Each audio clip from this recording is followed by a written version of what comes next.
Hi, friends. How are you doing? So, I wanted to talk to you about this issue of energy, renewable energy, and all of that stuff, which has been something that I've been, to my great shame, arguing with people about online. I really hate this thing of arguing with people online, but at least I'm not arguing with people now about politics and all these other things. I'm arguing with people about important things like energy, artificial intelligence. So we're not arguing about foolishness. Yeah, but anyways, I had a very extensive and extended argument with someone about solar, like renewable energy in the US in particular. This person made a post about that most people say that renewable energy, wind and solar, are not affordable or that they are very expensive. And then he made the counter argument that no, wind and solar are the cheapest form of energy currently that we have. And the claim was that energy produced from a wind farm would be $30 per megawatt hour.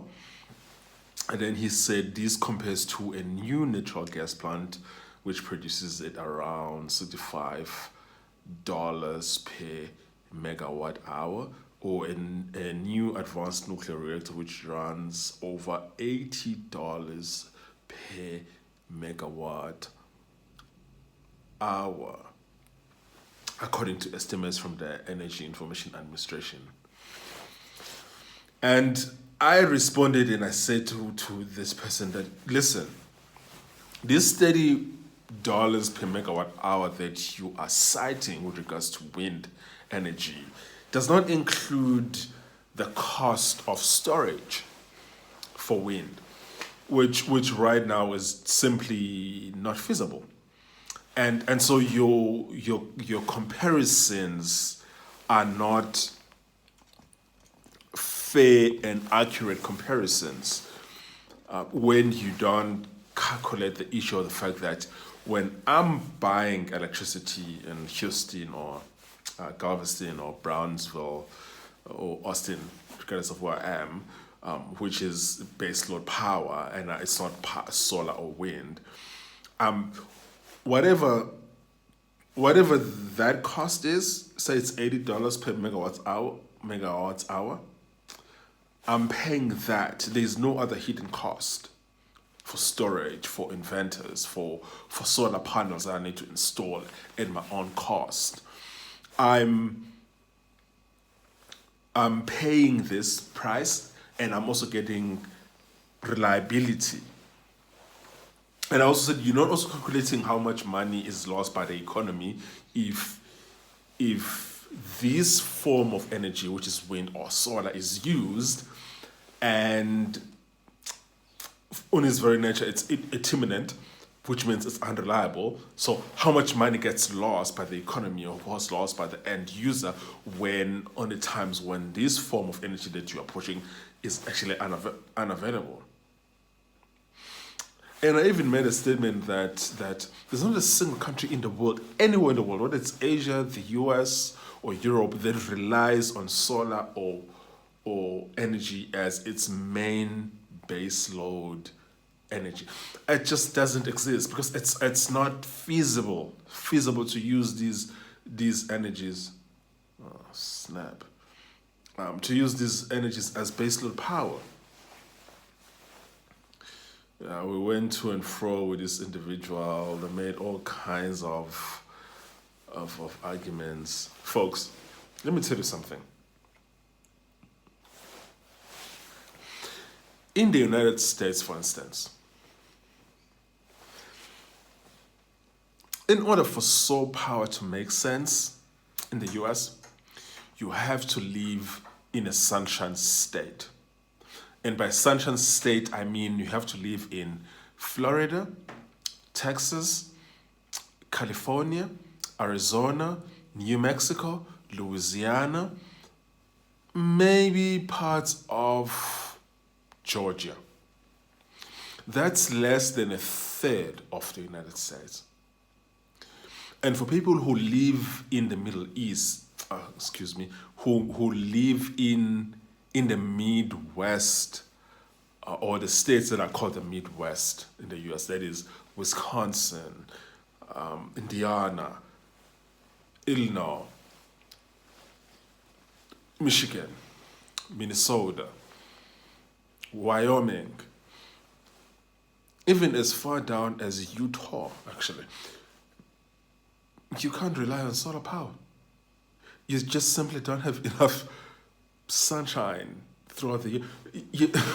You folks, why are people pushing things that just don't work?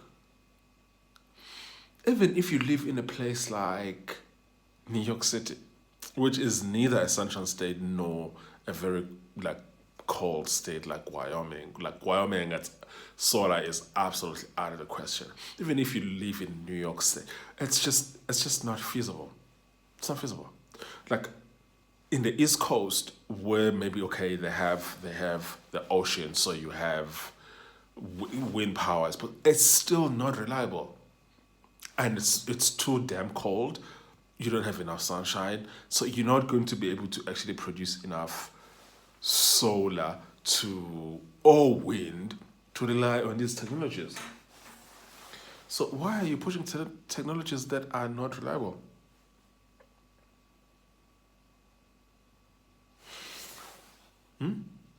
That's the question.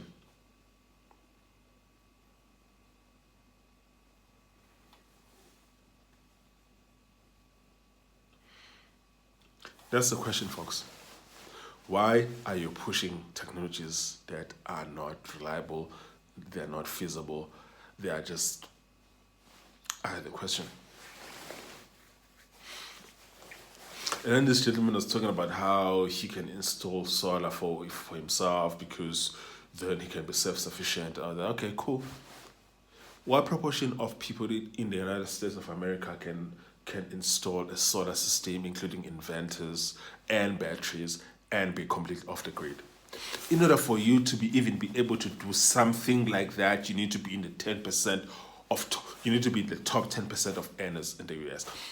And that's with all else being equal, meaning assuming you don't have kids, don't have any adverse expenses, and you're not living in California where cost of living is out of control. Because if you're living in California, you're living in New York, you have to be in the top 2% of the earners in order for you to be able to install a solar, enough solar inverters, batteries, enough for you to actually be completely off the grid.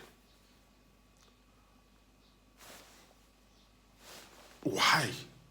Why are you suggesting solutions that can only work for, practically speaking, for the top 5% of all earners in an economy like the United States?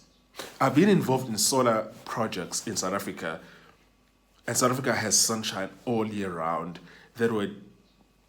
It was just not possible to just rely on solar because the cost of these lithium batteries is just prohibitive. You know the word of cost prohibitive? That's basically what it is when it comes to these lithium batteries. It's just not possible to run a solar-only system. So why are you pushing this notion when we have base load energy available in the tune of, say, nuclear power?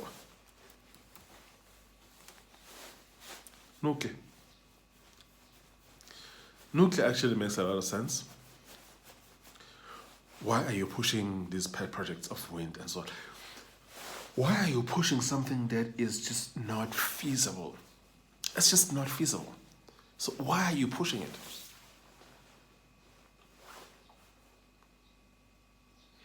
The only explanation is that people who push this solar and wind energy, whatever, are, what's the word? They're fanatics.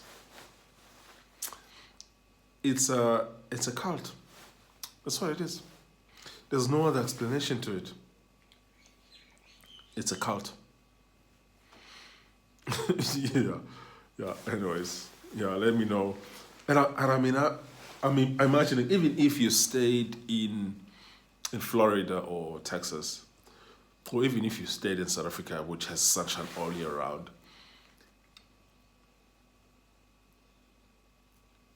every one of my friends who are in South Africa who have solar in their houses and inventors, they still rely on Eskom in a great part because it's just,